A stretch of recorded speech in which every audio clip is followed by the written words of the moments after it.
This is about chapter 3, ethics. Just a few points to go through with you guys.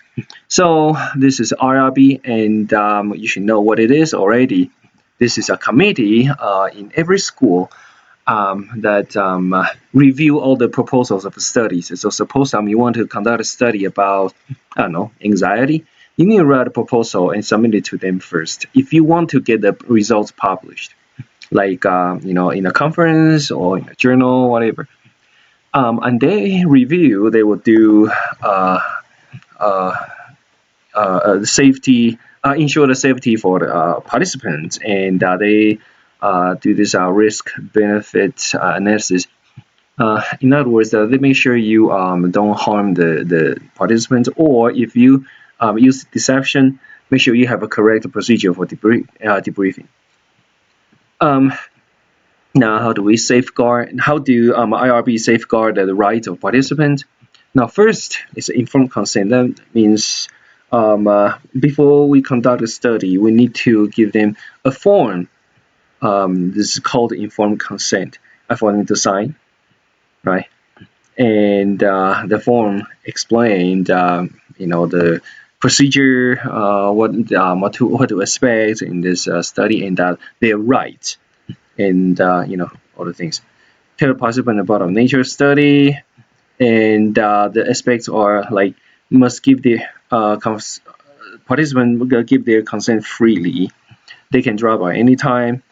Uh, Actually, they can even drop out after signing the informed consent. And they say, "Oh, I don't want it," but still, you promise us any extra credit, whatever. We still want it, and we have to give them.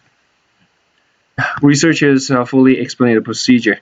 Now, of course, if we use a deception, then we don't explain everything, but we explain enough, for them to know. Tell any potential risks, and then assure absolute confidentiality. Usually, this is probably the most important thing. And we cannot ask them to waive their rights. Okay. And of course, the consent should be obtained in writing, or if it is online survey, saved in a file, Excel file, and participants should have a copy, kind of like a receipt. Usually, we don't deal with the participants under 18 because we need their guardians' consent. Okay, and of course, they can drop a study. Now, this is kind of like one of the consent form, the format. Uh, this is what I did when I was at K-State. So you kind of like explain the purpose of study, and then give them the information for contact. State that they are free to decide not to participate in the study without any consequence. Also, all the things. Okay, and then they either if it's an online survey, they click on the link to say, yeah, I want to participate, or sign their name. Okay. Now this we talked about this already, and we discussed this before the first exam. So now this probably is just for your references. See, in this being a professor, especially in a big school, research institute, it's a big pressure to be a professor, because professors do not just teach, because they also have the pressure of publish some of their research.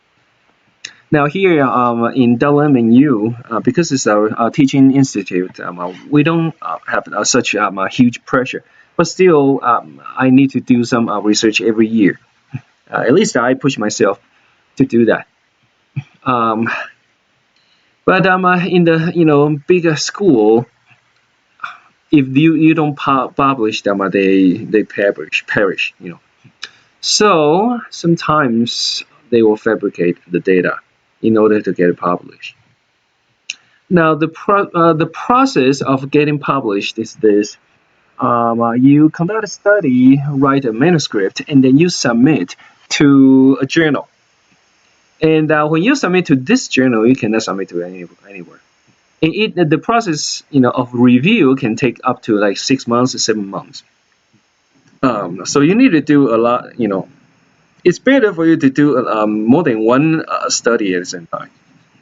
Now, when you submit it to a journal, then the editor will assign it to 2 or 3 reviewers, and that is why it's called peer review. Now, the peer review is not necessarily fair because it can be quite subjective. Yeah, and this process, in my opinion, doesn't prevent fabricating data problem. Not at all. Yeah. Also, in the field of psychology, actually, replication of the study is really, really important because when you find something significant, it can be just by chance. So you need people to replicate the data. Replicate the study to see if that's really the case. And also, replication of study can prevent our fabricating data. We can find out if we cannot replicate the data, then maybe that's fabrication. Okay, but anyway, under the pressure of a publish or perish, a lot of people just So, for example, this Karen Ruggiero, she used to be Harvard PhD student and really brilliant, and came out published a lot of studies under her belt. But then other people tried to replicate her study and couldn't find the same result. Finally, people asked her for the data, and you have to understand anything we research, we get the data. This data is public knowledge. When other people ask you for the data, you have to give them. So Karen, she couldn't, give the data. She couldn't produce the data, and finally she admitted she fabricated. Of course, she was stripped of, her status, and right now we don't know where she is. I guess she's probably serving as a consultant, some company, but academically she's done. Now this I don't know how to pronounce her name. I will Bertama. This person was a very famous scholar in England. Expertise in the gene study. And however, after he died, 5 years after he died, people found out that some studies from him was fabricated. And this person, Stephen Brunin, I guess, he fabricated the study in order to get funding. Okay, and the consequence is really bad. I mean, career reputation ruined, and even the university might be penalized.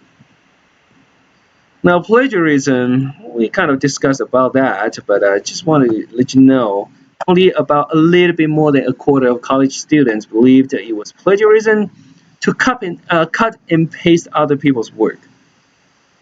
Okay, and that is ridiculous. Okay, and look at this example. Not only students, scholars do this too. So this person, Eugene Tobin, okay, the president of Hamilton College, which is a really good college, liberal arts, he plagiarized the book review on Amazon.com. Make sure you understand this. Paraphrasing other people's work without citing is still plagiarism. All right. All right.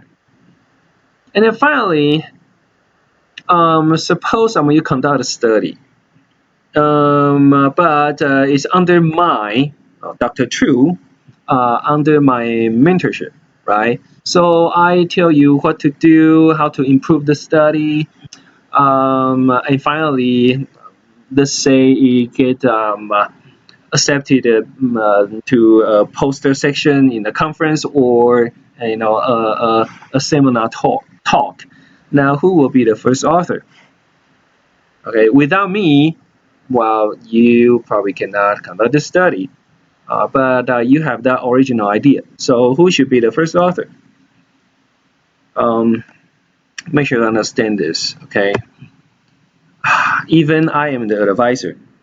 It does not mean I automatically become the first author, okay? Because you have the original idea. So that's yours. That's your baby. And if you have by any chance you go to graduate school and conduct a study, conduct your thesis, and your mentor, your professor say, in case he said, oh, I should be the first author, then you should protest and go and tell the chair of the department, okay? Because it is unethical. That is your baby, not his or her baby. Okay, and so yeah, just make sure you understand that. I mean, if you have any chance, this doesn't happen a lot, but it does happen. Okay, all right.